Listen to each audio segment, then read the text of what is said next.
Hello, everyone. Now, I'm sorry it's been so long. It's been like 3 weeks, and I apologize. I just want to make sure that I'm not rushing these episodes. You know what I'm saying? Now, before we get to the topic, I'd like to state that back in November, we went to my mom's father's house. Now,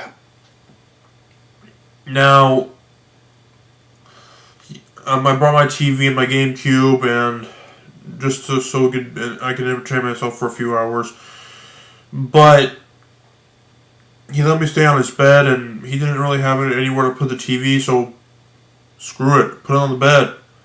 So that's what we did. Well, I made the mistake of not putting like a pillow in front of the TV and moving the GameCube to the side or whatever. And so like I wobbled too much and the TV bonked the corner of the GameCube. And it left a nasty ass crack in the top left corner of the TV. Not the GameCube. The GameCube is fine. Now, you guys know this, but the 100th video on my channel will be the debut of Minecraft Boys. And I was like, crap, how am I going to record Minecraft Boys like this? That wasn't my biggest concern, because I could still play the game a little bit. It was just a little bit that the upper left corner was a bit weird and stuff, but I could still see most of the screen, so I continued playing my game. But when we left, we put the TV in the trunk. Then when I got home, put it back on the table over there. It was even worse. So not only can I not record Minecraft Boys, but I can't do anything with it. So,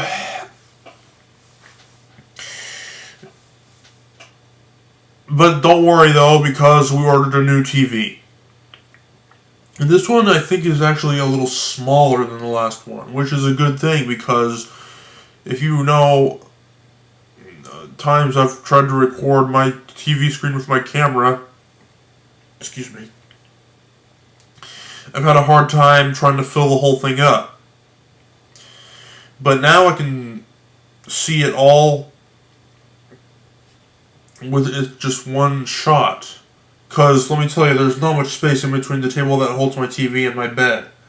Not much space at all. So, yeah. So, really, this whole TV getting destroyed thing, just so I can buy another one, that's doing me more favors than not favors. But anyways, so let's get on with the topic of today's episode. Now, we've all heard the fairy tales of freaking the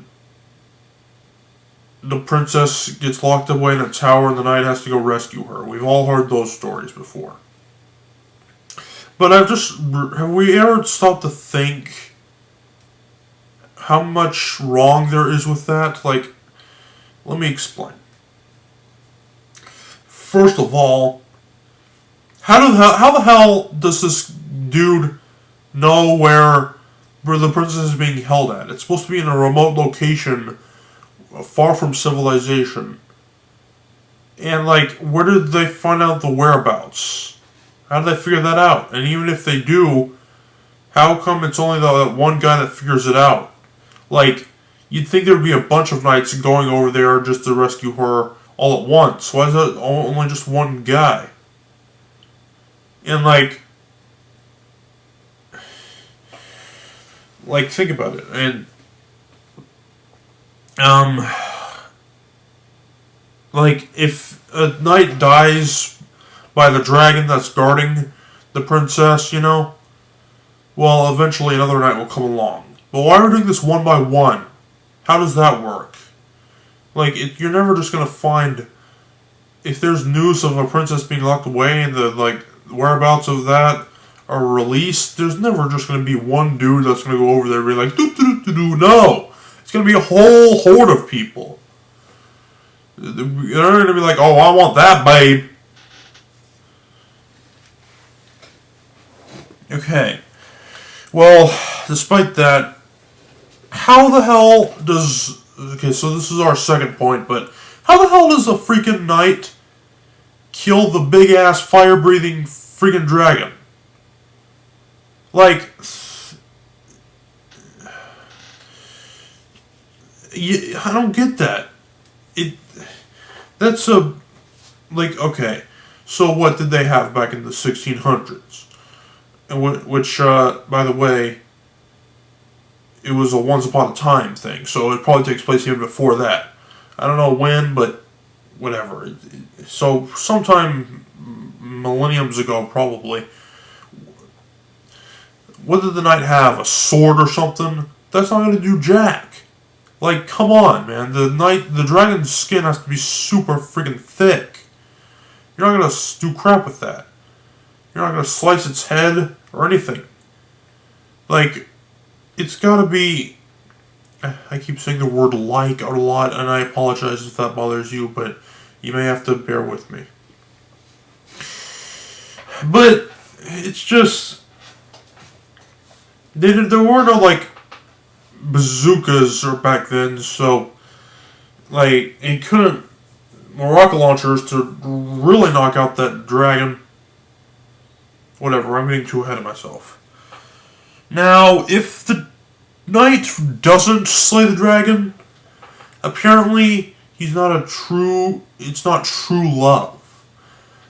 You see, the guy has to slay the dragon and then rescue the princess. It has to be in that order.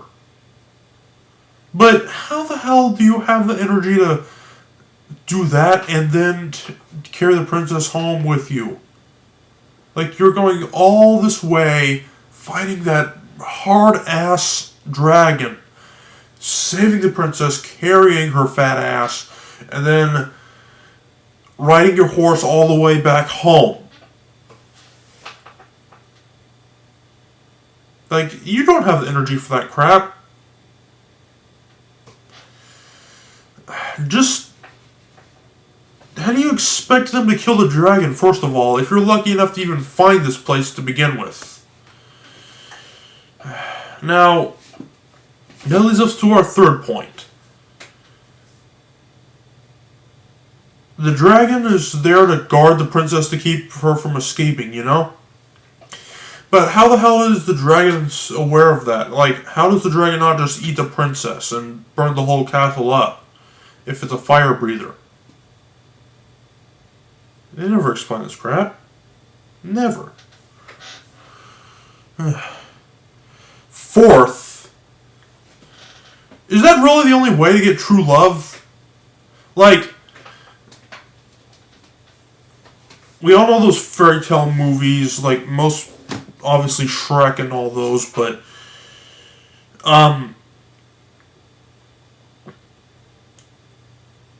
they get locked away from their parents just so a guy can come and marry her. Is that really the only way to find love? And like, sorry, I keep losing my train of thought. But, you gotta... What if the knight that rescues her is not to her liking? Like, it's the love of your life, you're together forever. But what if this knight was a jazz honky that, you know, a jerk?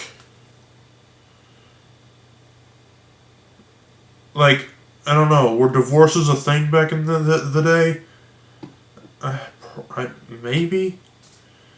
But, I don't know, I'm getting too ahead of myself. But, how do you even survive in the same place at the same but how does the princess survive being locked in that room for so many days? Like, how does she get food? Who brings the food to her? And if they do, why not just rescue her while you're at it?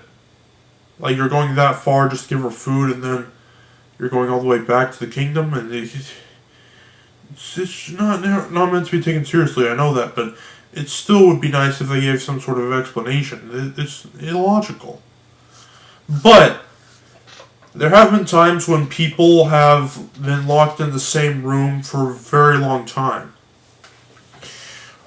One chick was even locked in a room for like 25 years. Or 26 even. I don't remember which number, but... Yeah, that's right. There was a girl that was locked in the room for 25 to 26 years. I'm sure you guys know the story, but her name is Blanche Monnier. And it's a sad story. I'm not going to go in depth here, but go look it up if you want to know more. If you don't know how to spell it, just look up girl locked in room for 25 years, and you'll find it. But anyways, on Google. But it was a similar situation. The bitch-ass mother was like telling her grown-ass 26-year-old daughter, no, you can't marry this guy, and you're going to be locked in this room until you're like, okay, I'm not going to marry him. Well, the guy died in the 26 years that she was in that room, so I don't know why they didn't just let her out after that, but or even lock her in there at all to begin with. But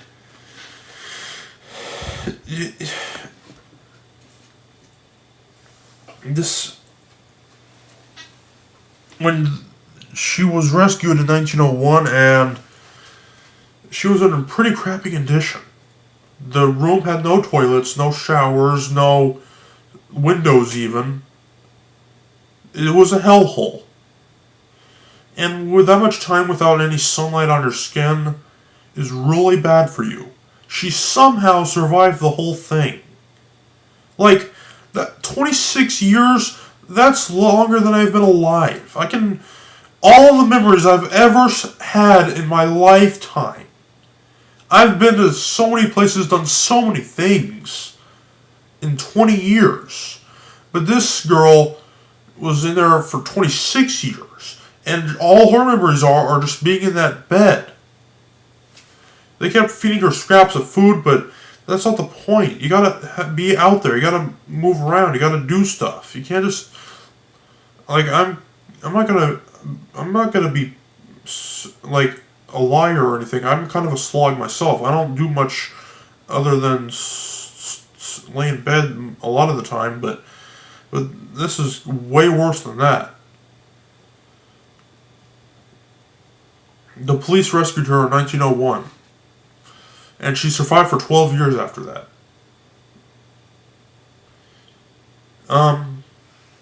Well, don't know how that's possible, but it happened. I just can't even begin to imagine.